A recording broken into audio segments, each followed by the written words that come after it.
Assalamualaikum warahmatullahi wabarakatuh.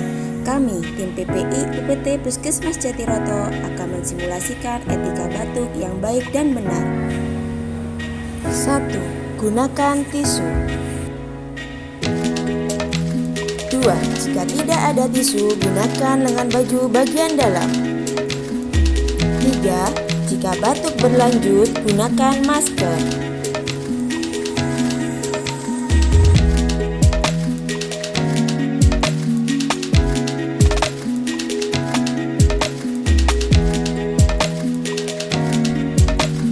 UPT Puskesmas Jatiroto melayani sepenuh hati.